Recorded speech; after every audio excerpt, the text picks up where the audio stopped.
Hi hello வணக்கங்க. இப்போ உங்களுக்கு போகிற போக்கில் பயாலஜி சொல்லி தரட்டுமா? இப்போ நம்ம எங்கே இருக்கோம் அப்படின்னு பார்த்தீங்கன்னா கிரீன்லேண்ட் நர்சரி இருக்குது பார்த்தீங்களா, அதனோட தோட்டத்தில் தான் இருக்கும். இங்கே பார்த்தீங்கன்னா இப்போ நம்ம இருக்கிறது பப்பாளி தோட்டத்திலாக இருக்கும். ஃப்ரெஷ்ஷாக என்ன இருக்குது, பப்பாளி இருக்கா.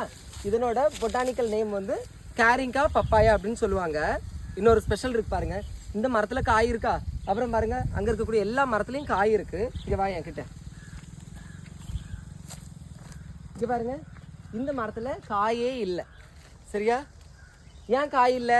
ஏன்னா இது வந்து ஆண் பப்பாளி, ஒரு நாள் என்ன செய்யாது, காய்க்காது, ஒன்றத்துக்கும் ஆகாது. சரியா? அதாவது இப்படி ஒரே பப்பாளிங்கிறது ஒரே இது தானே, இதில் தனித்தனி பிளான்ட் இருக்கும். மேல் பிளான்ட் ஃபீமேல் பிளான்ட்னு தனியாக இருக்கும். அதை நம்ம என்ன சொல்லுவோம் அப்படின்னு பார்த்தீங்கன்னா டயோஷியஸ் பிளான்ட்ஸ் அப்படின்னு சொல்லுவாங்க. அப்போ papaya is a best examples of என்னது, டயோஷியஸ் பிளான்ட். மறந்துடாதீங்க.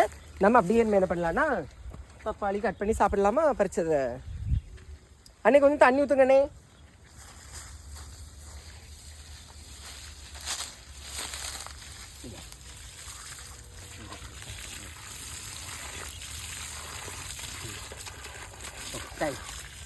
ஓகேவா? இங்கே பாருங்கள், பீஸ் ஆஃப் பப்பாளி.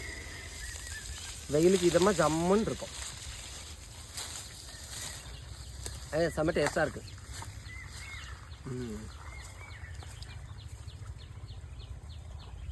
ஓகேவா? உங்களுக்கு இந்த பப்பாளி பிடிக்கும் அப்படின்னா கமெண்ட்டில் சொல்லுங்கள். பிடிச்சா லைக் பண்ணுங்கள். தேங்க்யூ.